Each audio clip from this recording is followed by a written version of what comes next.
Spui YouTube, dar știi puține. Motiv pentru care astăzi am ales să vorbesc puțin despre binecunoscutul site din întreaga lume, YouTube.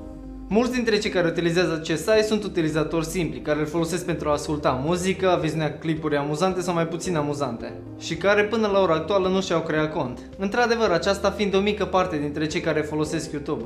Ceilalți fiind cei care și-au creat deja cont, au încărcat clipuri și bineînțeles au abonați. YouTube a reușit să se ridice mai repede decât probabil se așteptau unii. Iar ca să fac un scurt rezumat, am să vă prezint câteva statistici, în caz că nu le știați. În fiecare minut se încarcă 60 de ore de conținut video, în comparație cu 48 de ore cât se încărca la începutul anului 2012. Peste 4 miliarde de afișări zilnice, peste 3 miliarde de ore vizionate lunar, aproape 800 de milioane de vizite și totuși este în spatele rețelei de socializare Facebook, care are aproape 1 miliard de vizite lunar. Și asta nu e tot.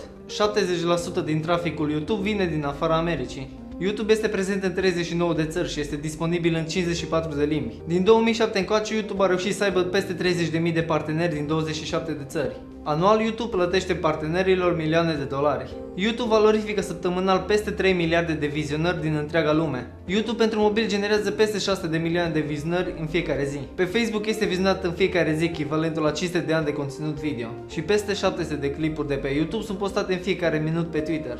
Milioane de clipuri sunt marcate ca preferate în fiecare zi. Peste 20% din traficul YouTube este generat de un telefon mobil. Peste 7000 de ore de conținut de lungă durată. YouTube a fost înființată la începutul anului 2005 de 3 foști angajați PayPal, așadar putem spune că are cei 7 ani de acasă. Sunt sigur că cel puțin o dată fiecare din voi v-ați gândit câte clipuri sunt pe YouTube. Iar ce pot să vă spun că întregul conținut încărcat într-o singură zi este echivalentul la 8 ani de conținut video. În ceea ce privesc utilizatorii, YouTube se mândrește cu sute de milioane de utilizatori din întreaga lume. Iar ca să creezi un cont de YouTube ai nevoie de foarte puțin timp, la fel și pentru încărcarea filmulețelor. Noua structura site-ului ajută în special creatorii de conținut.